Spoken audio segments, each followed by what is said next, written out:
Maybe. Welcome to the Big Rich Show. This podcast will focus on conversations with friends and acquaintances within the four-wheel drive industry.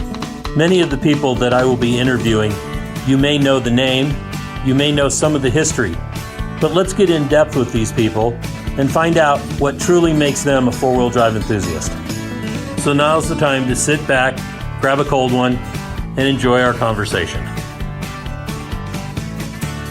Whether you're crawling the red rocks of Moab or hauling your toys to the trail, Maxxis has the tires you can trust for performance and durability.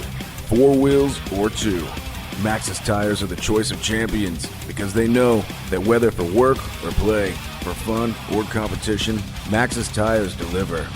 Choose Maxxis. Tread victoriously. Why should you read 4Low Magazine?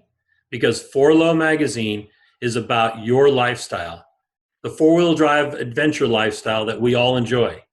Rock crawling, trail riding, event coverage, vehicle builds, and do-it-yourself tech, all in a beautifully presented package. You won't find 4Low on the newsstand rack, so subscribe today and have it delivered to you. On today's episode of Conversations with Big Rich, we have Richard Winchester. Many, especially if you're in the BFG program as a competitor or have been around BFG tires or ran them, you probably know Richard. He was with BFG for many years, has been retired and handed over the reins to others, but we're going to talk to Richard about his life in off-road. So Richard, thank you very much for coming on board with us and talking about your history. Okay, well, I don't know exactly where to start, but I'll just start back a long time ago, back when I was, I guess, a teenager wanting to drive and, prior to having a driver's license, put it that way. Well, first of all, where did you grow up? Okay, I grew up in Monroe, North Carolina. All right. That's right outside of Charlotte. So the home of NASCAR. Got it? Yes. Yeah, I guess you could say that. Yep. And when did you got involved with automotive at an early age? Did back when you were going to school, did they had tech classes and stuff? So were you involved in automotive tech classes like in high school or anything like that? Actually, in high school, our high school did not have an automotive tech class. Okay. So I was learning mine on the side, basically hanging around the local, not really, I don't guess you could call them hot rod or performance shops because they weren't really. In other words, it was a working garage that had somebody in it that was a hot rodder, right, and did hot rod stuff, in the evenings and stuff like that. Very familiar with that. Yep. So that's where I learned. And I guess I started out really at an earlier age with model cars, and that kind of got me hooked. Won a trophy one time with a model car, and that kind of hooked me even more. But as time went on, I, before I had my license, I bought my first car, and it was a 56 Chevrolet 6-cylinder automatic. I didn't have my license, so I would beg my mother. In fact, I promised her all sorts of stuff to get her to take me to my grandmother's house, where there was about a mile dirt road behind her house. And I would spend many, many hours riding that dirt road, between the cornfield and the tree line back and forth. I don't know, I guess you might say that's where I got started in dirt. But when I went too fast around the corner one day and slid out into the cornfield, realized that was fun.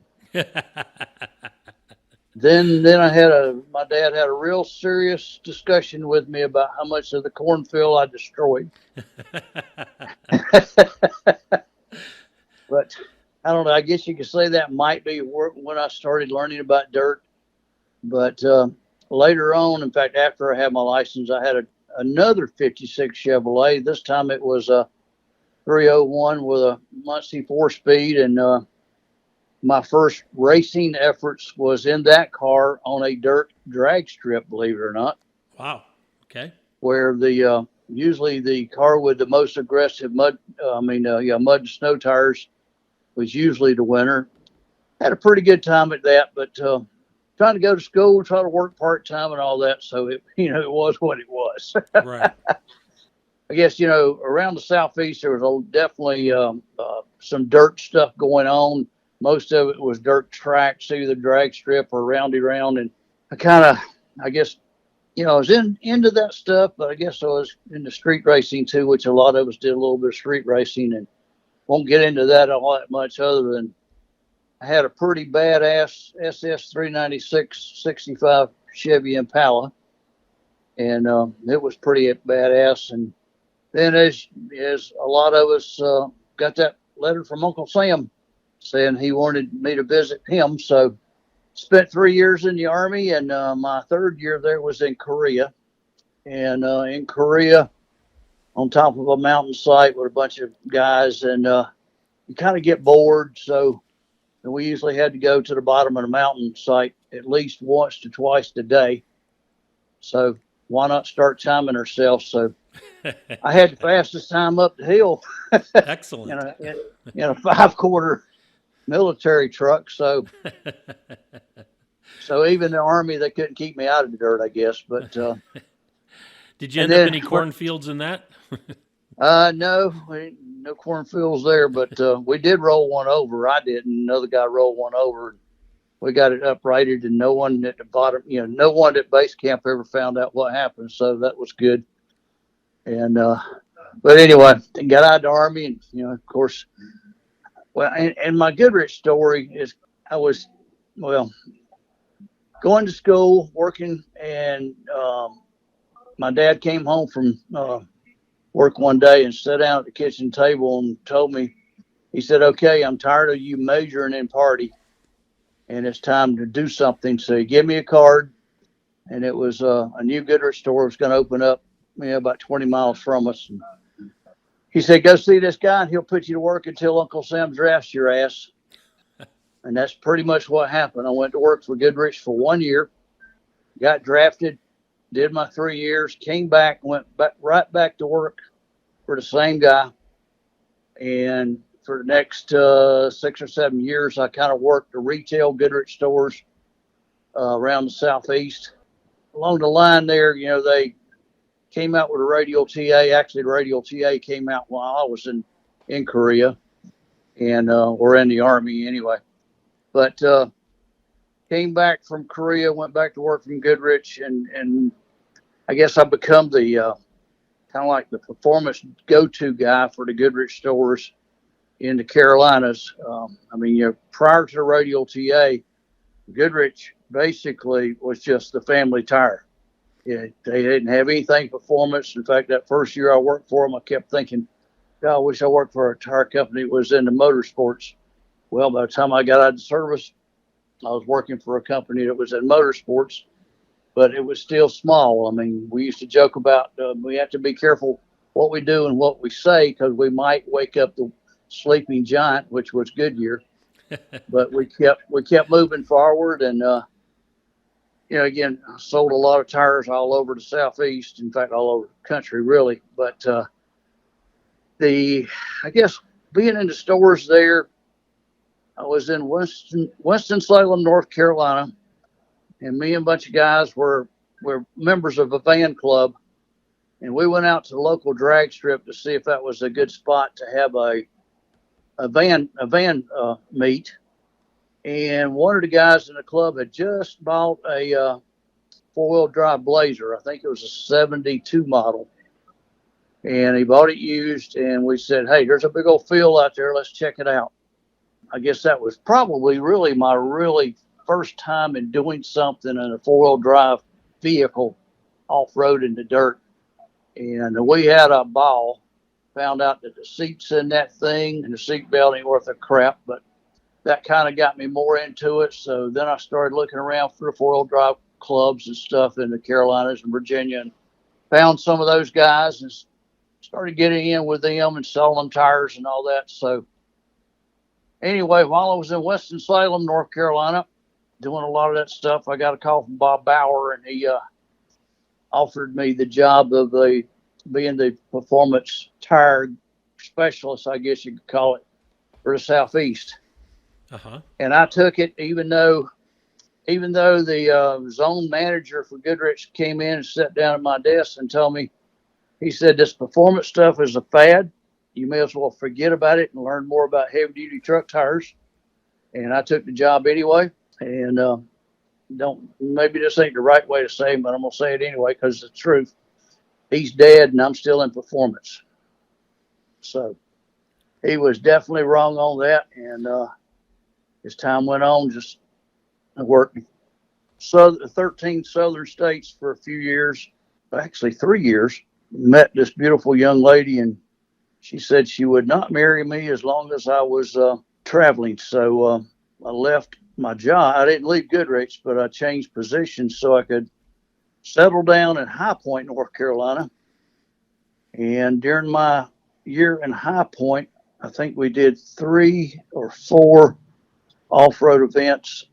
Plus, we went to Baja, and my wife told me one day, she said, you may as well get your old job back because the settling down didn't work. But you already had the wedding ring on her, right? Yes. It gave her time to kind of get in the hang of it too. And actually, sometimes when you're struggling tire salesman, you don't have a whole lot of money to do extra things. So use some airline points I had, and we took our honeymoon in Baja because that way we could use airline points to get out there. Nice. And then I could use friends out there, their budgets, to help me find a place to stay, to help us move around and all that. So that kind of got dirt in her blood then. And she's been a regular Baja helper ever since. So excellent. But that was God Almighty, that was 38, almost getting close to 40 years ago. Wow, but anyway, congratulations. dirt's in her blood just like it is mine. So thank goodness. So what in those early days, when you got with the racing program, what programs were you dealing with BF Goodrich? What racing organizations? Well, I tell you what, most of the stuff I was doing in the Southeast was small. Okay. And I'm trying to think. There was a group in Virginia. It might have been the maybe Virginia Off-Road Association or something to that effect. But there was a racetrack up there outside of Richmond, Virginia, and it was owned by a guy by the name of Mo Duncan. Okay. And he owned some land, and he created a program there called Bodacious. And they ran 2 big events a year, plus had little small events. But Bodacious was basically an off-road park in the mountains of Virginia, not the bad mountain. I mean, more the Midlands, but it was hilly, but not bad, huge mountains. But had a off-road course and a dirt drag strip, for the 4-wheel drive vehicles. And we spent a lot of time there. I actually had the opportunity one time of taking Mo Duncan and a couple other Southern type 4-wheelers, and I took them up to Wisconsin to an event there, and that got them pumped and helped them grow, their business because theirs was it's much smaller track, and where the Wisconsin guys were much more organized. So in fact, I guess that's one of the things I'm kind of proud of, the fact that I was able over the years to put things together. In other words, I seen this guy over here and this guy over here. Man, if I could get them talking, that would help both sides. And in this case, it helped both organizations, but especially the one in the South. The Wisconsin started gaining some competition from Southeast. Right. And of course, Southeast learned how more professional they were in Wisconsin. So that was some of it. And, there was a group down in Louisiana. Basically, it was Louisiana and Alabama and Mississippi. And I do not remember their names, but they were big into mud racing, not like they are today, but it was basically mud drag racing was what it was. Let's see. Then as time went on, I wound up getting involved with some of the other clubs in the Southern 4-Wheel Drive Association, which I'm still a member of today. In fact, I think I was the first think I got the first lifetime membership out of them a number of years ago, but that's when they thought I was retiring and moving on. They didn't know I was just changing position for a little while. And then, like I say, when I got dirt in my wife's blood, then it got to be, okay, I love Baja. I love going out west. I love the off-roading out there because there's so much more land to do it at.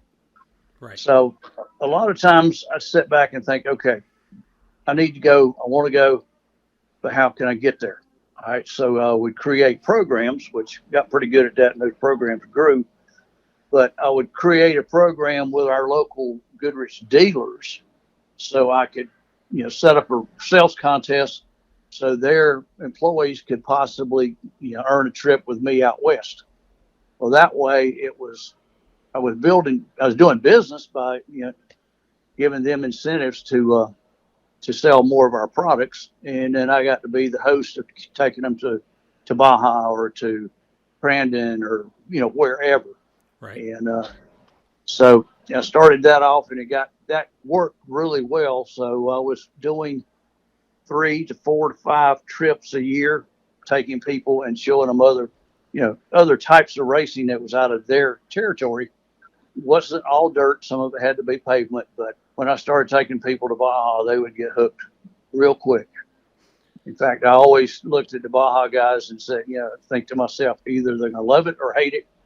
If they hate it, they'll never talk about it again. If they love it, they're going to be bugging me to go back.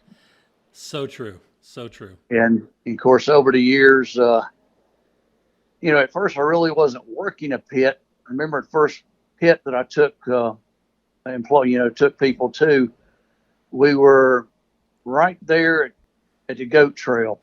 I remember being there, and we had a good pit. It was back in the earlier days and wasn't near as organized as it became. But still, it was a lot of fun, and the guys that went with me just loved it. We got back, and one of them I've never seen again. The other one I still talk to on a regular basis. And again, it just kind of grew from there to the point where, all right, I got people just begging to go. And then, of course, my job changed. They moved me. In other words, our group got out of sales end of it. For a lot of years, our group we were part of sales, and part of our job was to build sales, and we used these programs to do it. And then it got to the point where now I'm not really sales anymore. I'm definitely just promotions, event marketing, whatever you want to call it, which suited me fine. But we still needed to take people out, show them what was going on, because that kept the business going. It kept people happy. And then, a few years ago, we were talking. In fact, a lot of the business I've done over the years has been in a vehicle. In other words, me and somebody, we're riding from Atlanta, Georgia to Dallas or something, and we're going cross country. And of course, most cases it was somebody that I was trying to train. And so I would talk to people and tell them all about the past and what we've done and how it went, and that would entice them to do more. So I know Carrie Woodward called me one day or after one of these trips, and she said, okay, we need to start taking some more people to Baja. I said, okay. So I started hosting 3 to 4 people every Baja 500 because that was an easier one to host people. And that went on for quite a few years, and hate that it stopped, but it did stop. But I used to love taking them down and, taking them to Housons and taking them out on the course and, just enjoying. Right. Experiencing Baja. Yeah. And the other thing that I'm right proud of, and I still apologize to these guys on a regular basis, is Jeff Cummings got the Wide Open Baja program going, and we started taking dealers down.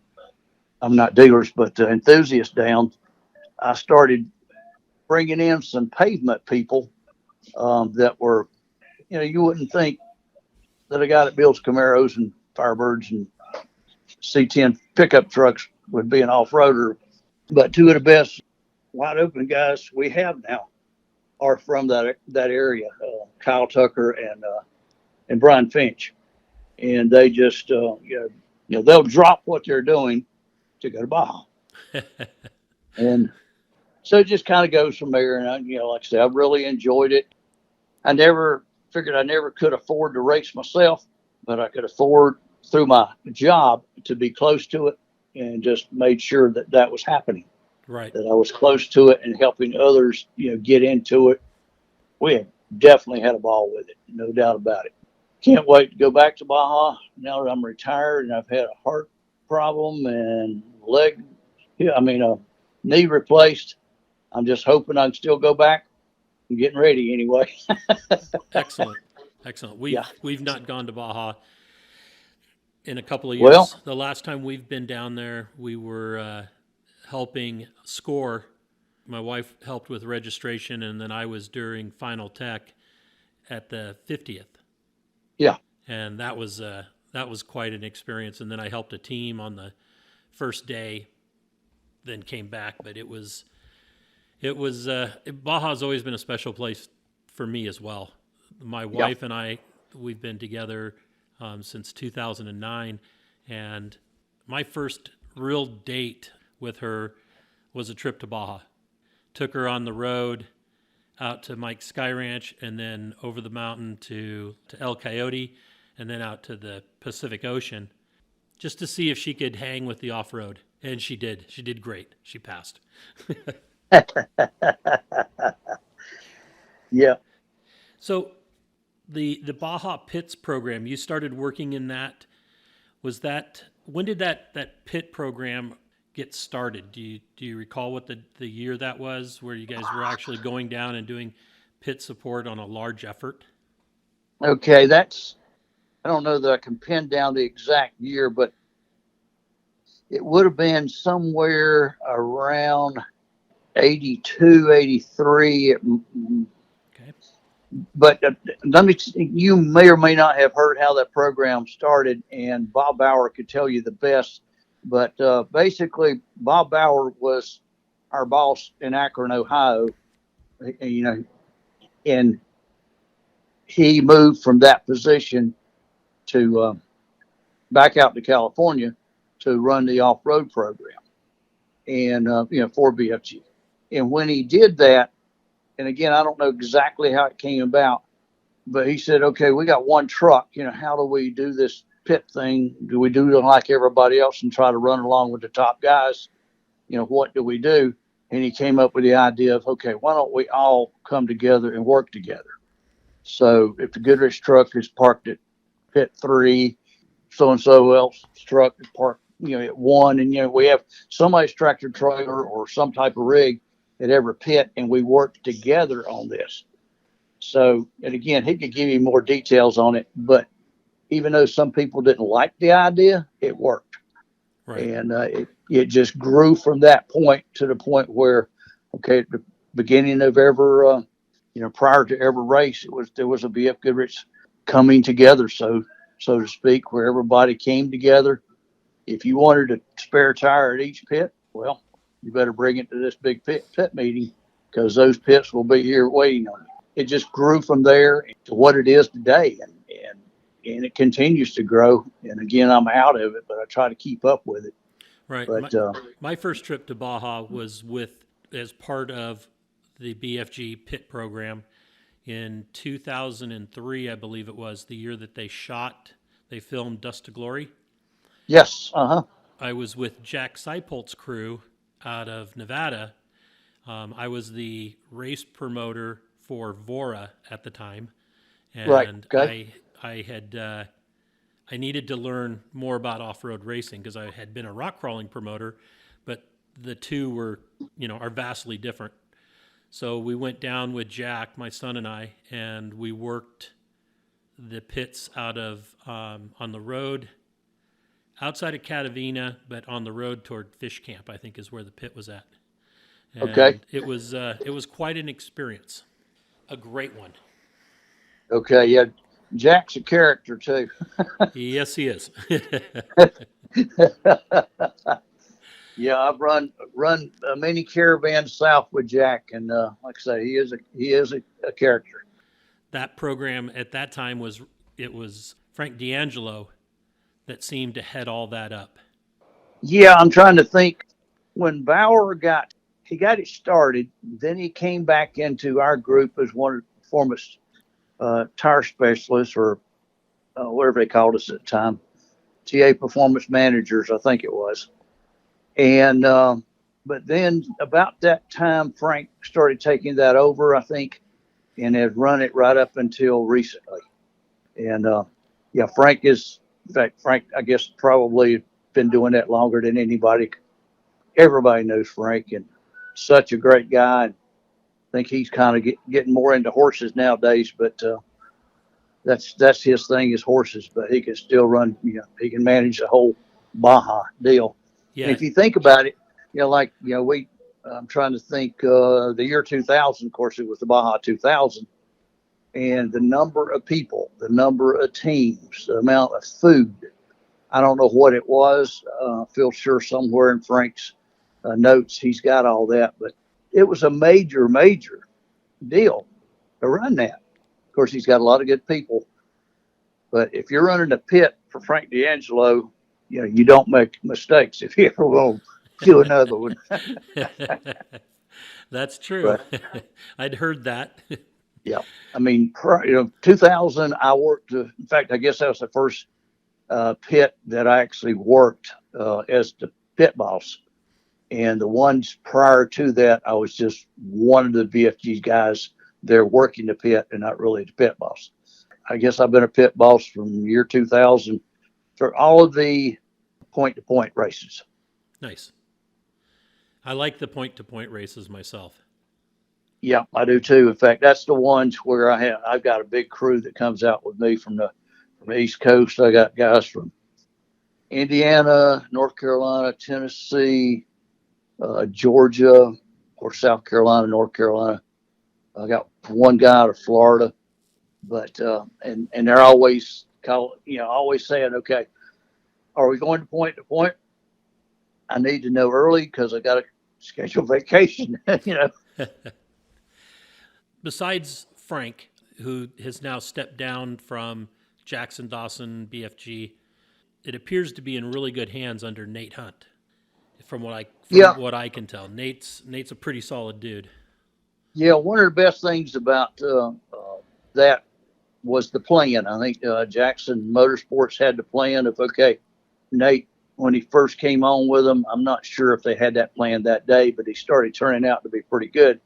So they came up with the plan early on that Nate was training to take Frank's job.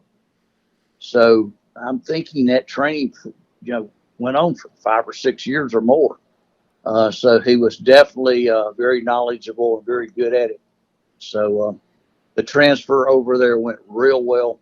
The other person that's very involved with it is Jeff Cummings. And, Jeff and Frank were like, hip to hip for many, many years. So I guess, and really since Nate's taken over, Jeff and Nate have worked a lot together, but not near as many years as Frank and Jeff did. Right. I've gone down and I try to pre-run with those guys as often as possible. In other words, if I was going to run a pit, point-to-point pit, I wanted to go pre-run with them because that got me tuned into my pit and the pit north and south of me better than just going down there for a pit meeting and having people tell me about it. Yeah. So, and I did that as often as I could, and it worked out well for me anyway. I agree. It's the pit strategy that you guys have to have, setting it up for all the BFG teams, is pretty much the same as a race team has to do with their pit strategies, whether they're part of the BFG program or not. Getting an idea of where to place people, what's coming, when to expect them, what's coming in next, that kind of thing. That first time I went down with Jack Seipolt, of course, it was Jeff Cummings that got me set up with that because he was my contact with Vora and, for BFG. And so he was the first one I had met there. And then I was working part of the fueling and communication, basically radio communication is what they had me there. I noticed right away that the guy that was running the fuel board, I would tell him, okay, next car in is going to be this. And the guy goes, no, that's impossible. It's going to be this car. And he didn't listen to anything I was saying.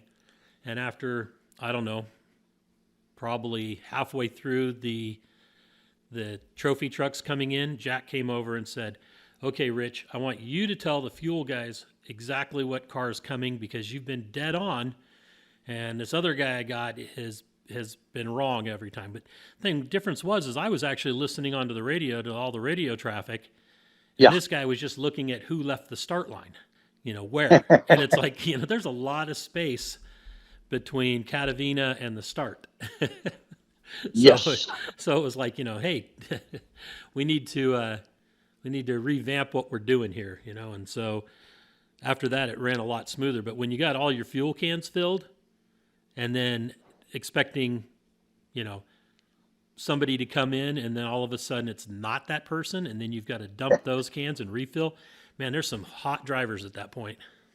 Oh, yes. So knowing what's coming is really good, whether it's what's on the course, what's ahead of you, all that kind of stuff.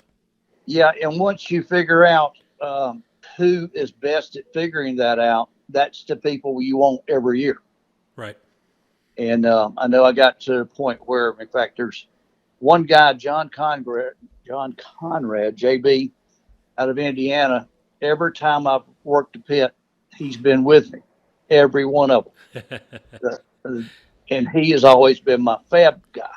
Well, the other guy that's been to all but one event with me is John Eller out of Hickory, North Carolina. And John is my fuel guy. And then since 2000, my wife has been in charge of the radio. Then I got my daughter in charge of the radio. Well, my fuel guy and my wife and my daughter, that's the three people. You leave them alone. Yeah. Don't argue with them. They got it together. Exactly. And I just stand back and try to keep people from interfering with them because they're doing it so well. And we still have screw ups, but you just deal with the screw ups and keep moving. Yep. But it's definitely about people. Once in a blue moon, you get somebody that just doesn't work, with the group, doesn't work good. But once you're there, what can you do other than just kind of deal with it, manage it, and just put it in the back of your mind? He's not going back with me next time, Yep, exactly. But most of my people, in fact, I would say that if I got somebody new going with me, by the time we're setting the pit up, I know whether he's going to be invited back or not. You can figure that out typically just on the drive. Yeah. Yep. In fact, a lot of times my wife will tell me ahead of time. Women have a better intuition or can read people better than most of us men can. Yes. Yep. And the wives are not just for cooking. No.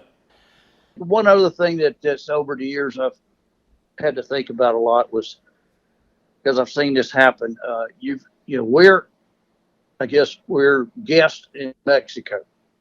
And when something doesn't go right, don't jump up and down and blame the Mexicans or blame the locals, whatever. It's not their fault. Exactly. And I guess get the problem handled by being nice. And it might still be a problem when you leave, but if you can get out being nice, then you're out and don't have to worry about it again. So, but I've seen guys just bitch and raise hell, and I've almost seen wars down there in some of the pits, and it's nothing more than, okay, if the Mexicans or locals are pissed at this next pit down, well, guess who pissed them off?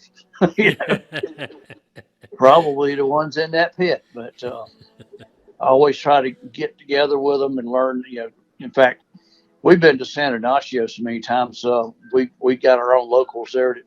When we get there, they come to see us, and then we work together the whole race. Yeah, the locals really want to be involved. So many of them. Yeah. That we've gotten we've become really good friends with a couple of guys in Ensenada, a family that their dad is part of the Hito up in Ojos Negros. And okay, yeah. These guys, they do water desalination plants and stuff like that along the coastline for the farmers. Right. But you talk about having resources, man. If you get in with the right people in country, if you have a problem, you can get it solved really easy. Yes. If you have the right people with you. That's for sure. Let's talk about Gary Interline. most of us in rock crawling know him as the father of the development of the crawler. Yep. Were you involved in any of that program, or did you hear about it coming, or all of a sudden did it just show up? Well, I think, let's put it like this. Over the years, Jeff Cummings and I have learned a lot about how to manage things, like how to manage your budget, and always looking for who's new in the organization that can help us. Who in the organization can we help to get things done our way? And Gary was one of those that, Michelin and Goodrich always changing engineers around, always moving people around. So we get a new engineer, and it doesn't take us long to figure out, is this one, does he get it, or is it just another engineer? And Gary was one of those that got it, so Jeff and I both were agreeing, got a good one here. Let's work with him and help him, and he can help us. And, we didn't have a rock crawling tire. If you remember Bob Hazel. Oh yeah. I remember working a lot with Bob Hazel. In fact, got Bob and Gary working together, and Gary started realizing and listening to Jeff and I about what we needed, what we wanted. And of course, he was not against going out and getting dirty and seeing what we really needed. One of the good stories I got on Gary, well, it wasn't all about Gary, but anyway, we went up talking to some of the off-road racers. He was one of the short course racers for a long time from Wisconsin. God, I can see his face. I can't call his name. Blonde hair. Anyway, talking to him at one of the off-road races and telling him, trying to tell him what we were doing in crawling and looking at his tires and asking him about different things. And he said, you know what? He said, usually when one of these races are over, I've got leftover tires that I have to look for places to take them, get rid of them. And he said, a lot of them are really in damn good shape. They might have 2 or 3 laps on them, or they may have 10 or 12 laps. So I loaded up, I had a little small trailer, and I emptied that trailer, and I drove it from North Carolina up to Wisconsin. I loaded that trailer down with core tires, basically, and the old core program. They were all 17-inch, and 17-inch wheels, and crawling was unheard of at that time, especially in the Southeast. Well, I got them back down, then I got a hold of Allied Wheel, and I got me a bunch of 17-inch wheels. We started playing around with them in the Southeast, mainly with Southern Four-Wheel Drive Association and stuff like, people around there. And Bob Hazel called me one day, and he said, you might be interested in going with me on this little trip up to Tellico. And I said, okay, why? He said, well, it's a bunch of development engineers from General Motors, and they're coming down, and they want us to run some trails and show them around. I said, okay, can I bring one of our engineers? And yeah. So I took Gary up, and actually Gary had a great idea. He went down to our proving grounds and borrowed their test truck, which happened to be a 4-wheel drive Blazer. So he was going to bring the Blazer up. We got these General Motors guys there, and believe it or not, they brought down 3 Blazers with different modifications on them. They also brought 2 Jeeps that they had modified. Did not know this for a couple years later, but that was the H2 engineering crew. Oh, okay. And again, back to Gary, though. Gary got there with the plan of getting close to these engineers and doing things with them. We had a bunch of those core tires up there, and we were showing them how we were grooving them. And I'll get back to the grooving in a minute. But everything was going along really good. We did a kind of an easy trail that day. But even on the easy trail, Gary broke the test truck that he wasn't really supposed to have up there to begin with. So for the next day, actually next day and a half, I was working with the GM guys and doing the trail stuff, where Gary was underneath that Blazer getting the rear end fixed. He was able to snag enough parts from different people in the area to get it fixed and get it going again. And Gary was actually, I guess from that part on, every time he got a chance to go to Tellico, he was there with us.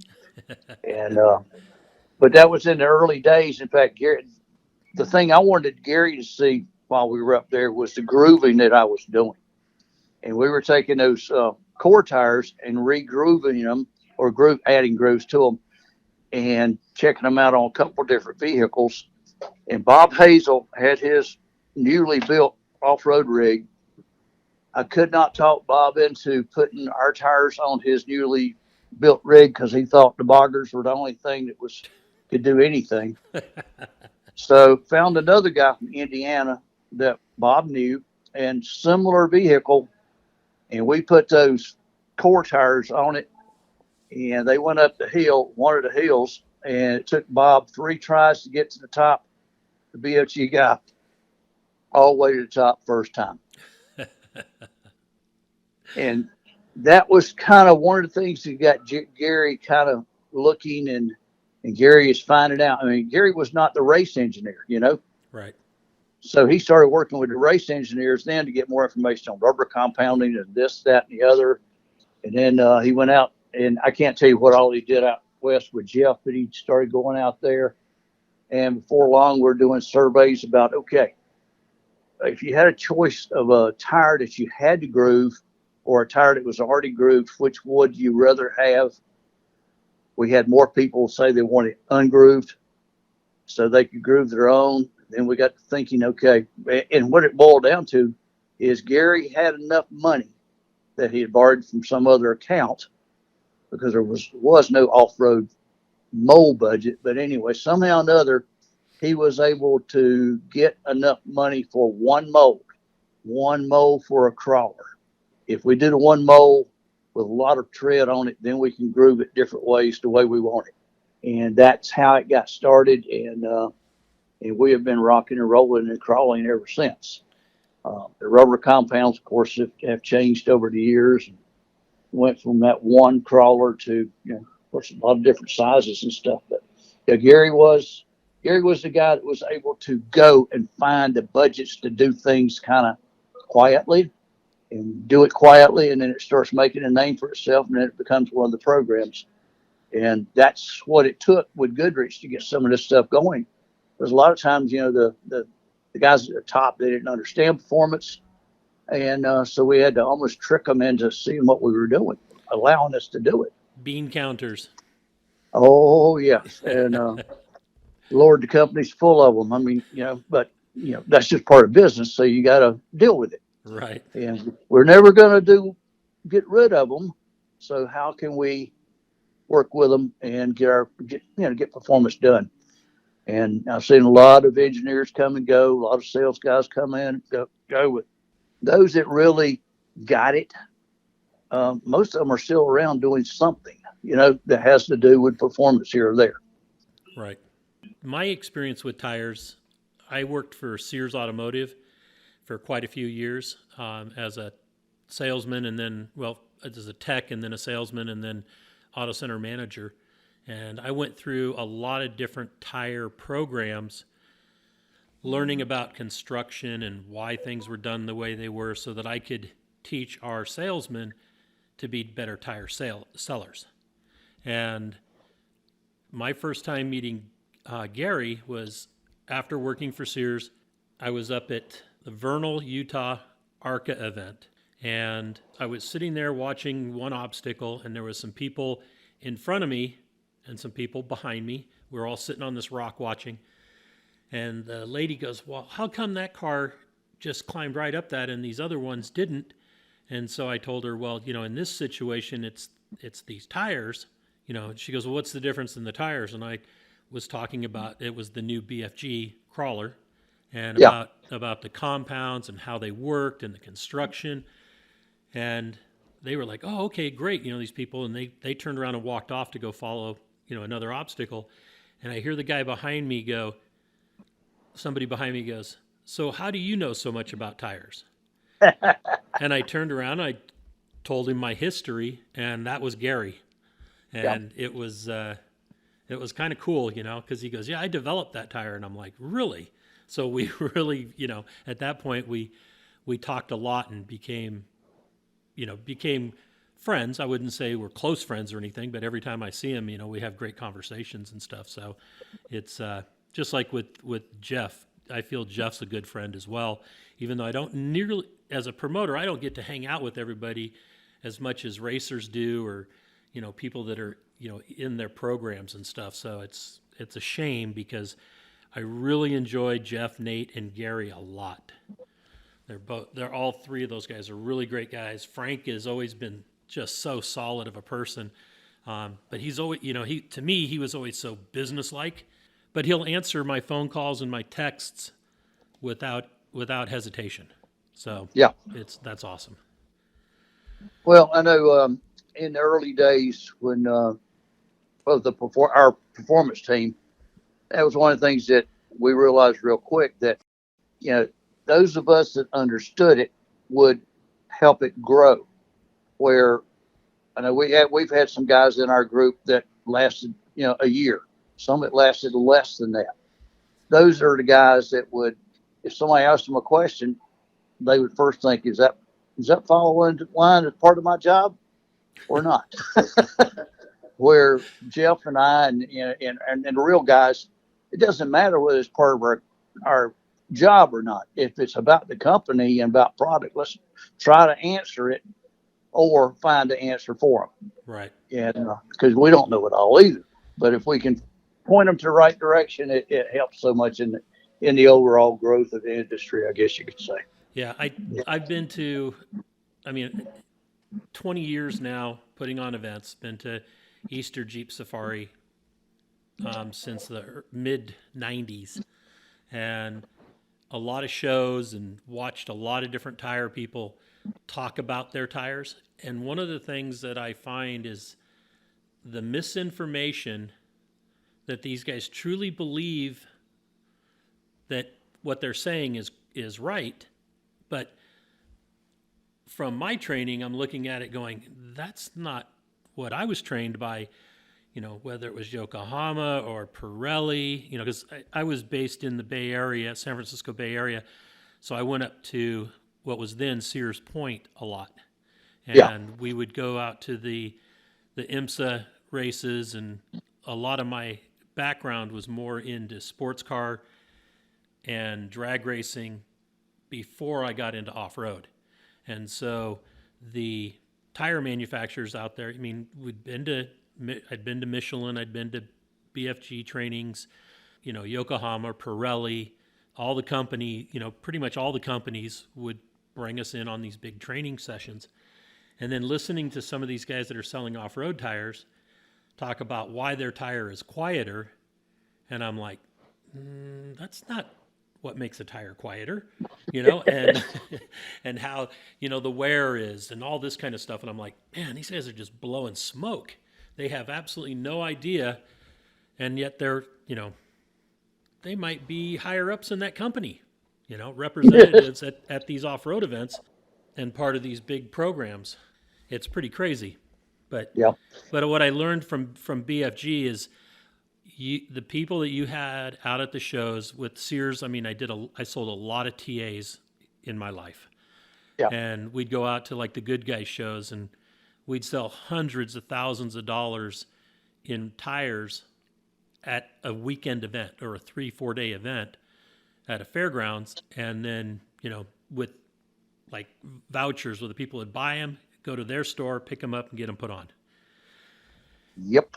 And it was because of the training that all the tire companies provided us is why we could easily do that. And then the right salesman or management there on the site. But the tire business is kind of weird that way, where a lot of the manufacturers who they have selling or promoting their products really don't appear to know what they're doing. But I haven't found that with BFG. Everybody that I've talked to at BFG has been just rock solid. Yeah, when I first got in the performance market was when Bob Bauer hired Jeff and I. Basically, he hired us a week apart. Oh wow! Brought us into Akron and brought us in there, and of course he hired us to go out and help do the training seminars, TA seminars. So that's, I guess, doing seminars for so many years. You learn this stuff, and every year, In fact, we would rehearse. Somebody would write the program out, and we'd go rehearse and rehearse and rehearse. But one of our rehearsals would always be in front of our engineers. And then the engineers would say, whoop, you can't say it that way. And then we'd say, okay, how can we say it? Because what we were trying to get from the engineers is how can we say it in layman's terms, that our sales guy on the floor will understand. I don't need that engineering tech talk. I need to understand it, but I need it in terms. So we would try to put it in everyday terms, and then they would help us. We had good engineers too that would help us through that. But, year after year after year of that. And in fact, I think Goodrich really got all that pretty much started, because prior to that, tire training was learning more about heavy duty truck tires, learning, how to run a store and that type of stuff. But the performance team and, the OTA seminars got all that stuff started, Yep. And then, we had those TA vans. You remember the TA vans? Yes.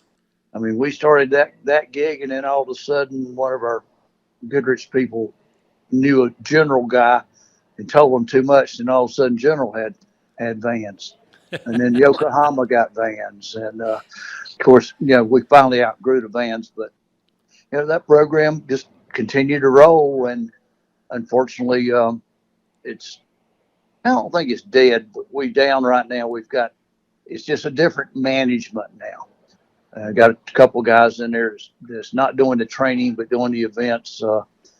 Tim Cromer and Tim and Jonathan Brockman out here. But those two guys are doing what they can, and they're getting support. In fact, I laugh at it or think about it. Damn it, the budget that they've got. I used to have to fight for budget every damn day, and it seems like they got more budget than I ever had. But then again, I know it's a different program with different bosses and stuff. But those guys are doing pretty good. I still try to, I help them out. In fact, I hope to go back to Baja this year and hope to be at Easter Jeep Safari. I already got my campsite at Moab. Got it reserved already if we get to go. Excellent. Yeah, if we get to go, the whole COVID thing, hopefully that's behind us here shortly. Yeah. So let's talk about the influencer program.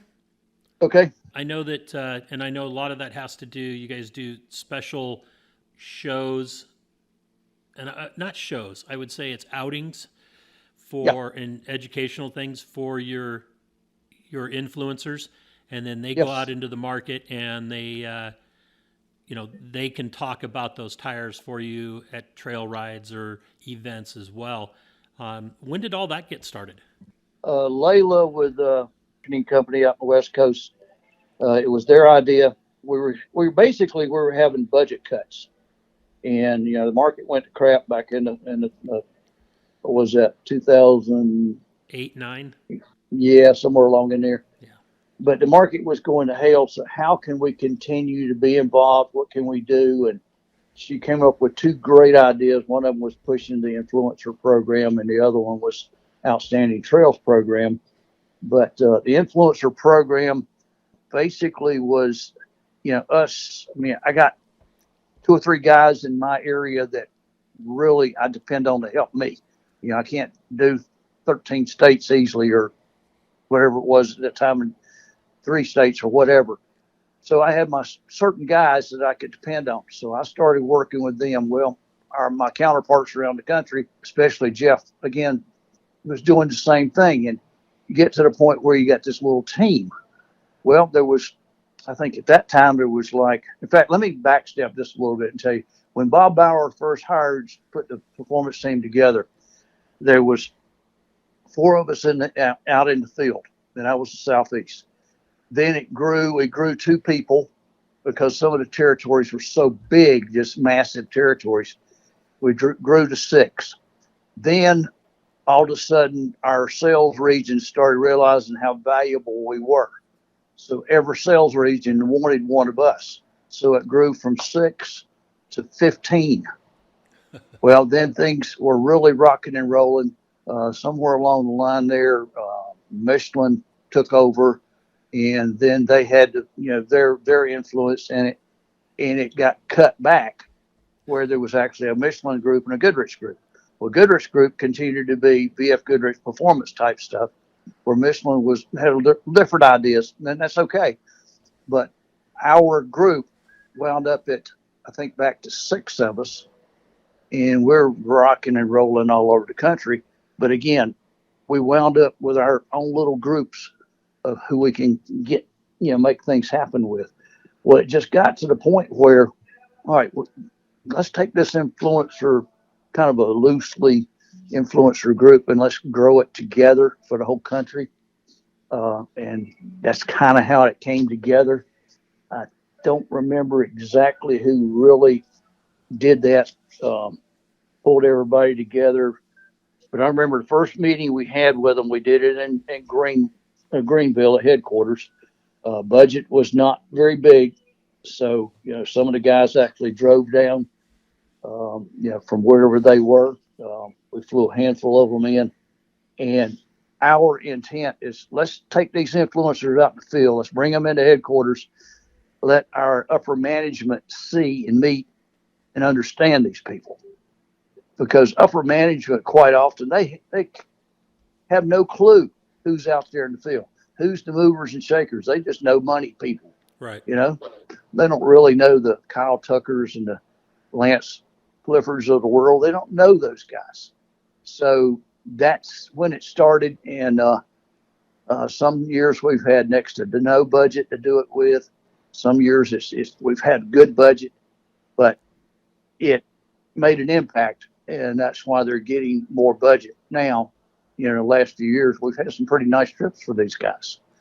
And bring them together, update them on what's going on, within the company, as far as the people as well as the products. Educating them on the products is really key, in my opinion, because we can't have an influencer that doesn't know our products. It's just, they've got to know it. Exactly. And it's worked out real well. It's kind of, I know in the last couple of years since I retired, it has grown more. And I'm not going to say it's too big, but I think they're going to need to be careful to manage it, because it can get too big. And once it gets too big, then it's hard to manage unless you start segmenting it. And then if you segment it, it'd be real easy to say, okay, we got dirt over here, we got pavement over here. What about those that are in the middle? That's what upper management doesn't think about, and we're involved in so many different things nowadays, but it's still important. And I just hope and pray that they continue to manage it and don't let it get too much you just can't make it too big. Right. I know a lot of people want to be in it. I got 4 or 5 people on my list that I'd like to bring them in right now. And because they're doing almost the same job as those influencers, they just are not known as well. And, but I know they've got to manage the numbers, and I feel sorry for those that are managing the numbers, but because they're having to figure out how can we add this guy? How can we drop this other guy out? In fact, I'll probably be one of the ones that's dropped out here pretty soon, because I'm in kind of a different category there. I was the paid guy for many years. Now I'm the influencer. So I hope to stay on their program, but I got a feeling they'll and they need to, because the amount of money that's involved with any of these influencers, that new kid that's up and coming probably is much more important than me. Get right down to it. I'm just old fart that still, do it the old way. A lot of times the old way is a good way, but the new ways they're coming, whether we like it or not. That's very true. I I'd turned 63 here in a couple of months, and I feel like I've moved into, unbeknownst to myself, all of a sudden I've moved into the old crowd, I don't know, that I'm like not as in touch with, especially all the technology that's out there nowadays.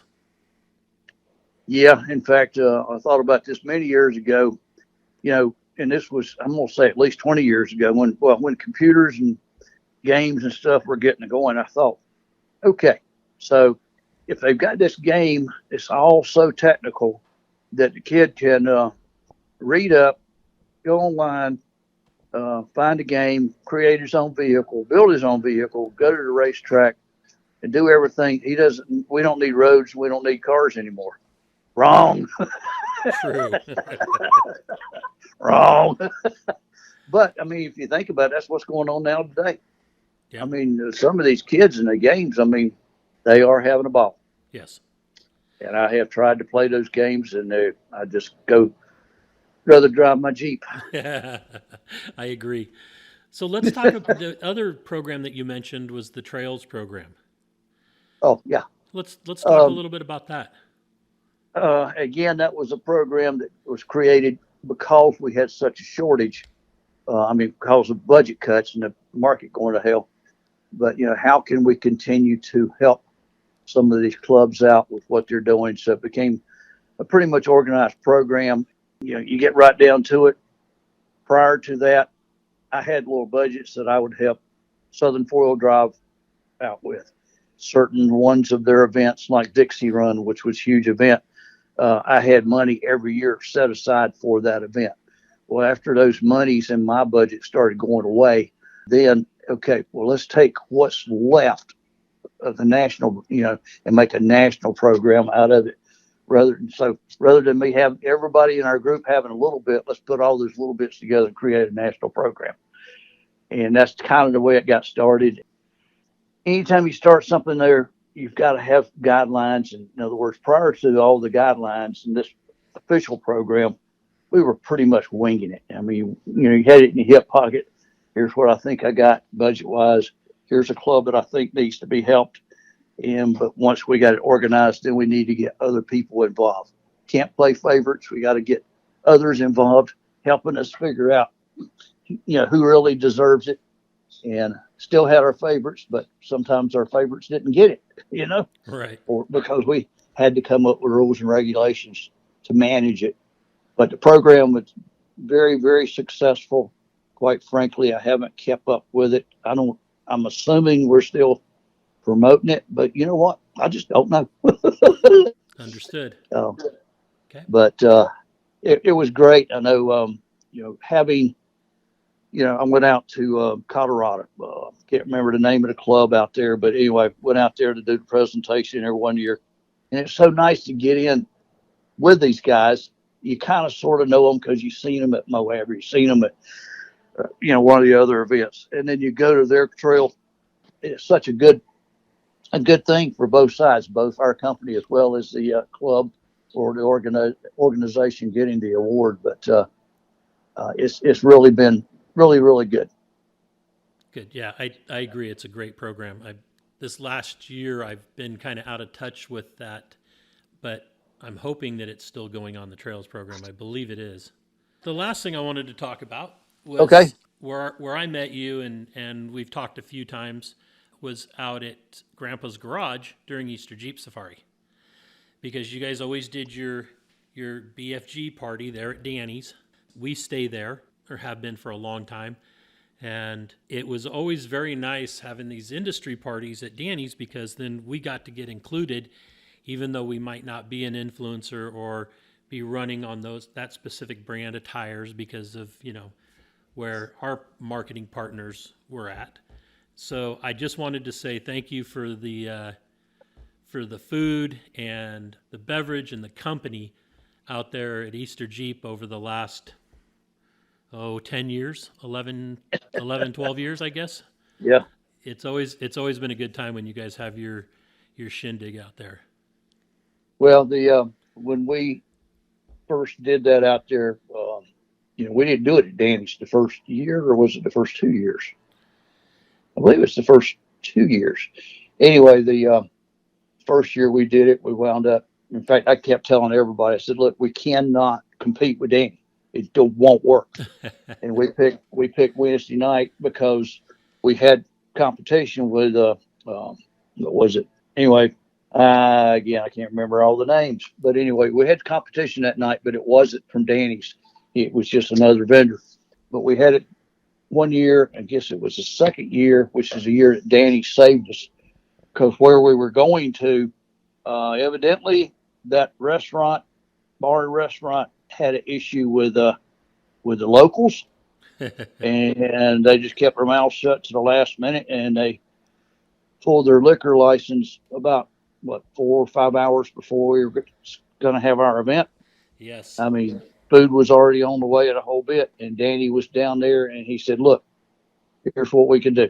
First thing you know, we're loading stuff in trucks and getting tables and getting beer and heading to Danny's. And we've been there ever since on Wednesday night. And hopefully that will never change. Hopefully but, not. But that was, being up there is, well, I remember the first time I went to Danny's, I was just up there as a employee of the company. And I think it's Jack Cummings said on Tuesday night, I said something about, "Where are you going?" He said, "We're going to Danny's." Okay. So wound up over there. Can't remember who was hosting the party that night, but I was going anyway. Been crashing that party ever since. But Danny is such a guy. I mean, just we communicate every once in a while. And he called me about a month ago, I guess it was, to check on me, and every once in a while I call and check on him.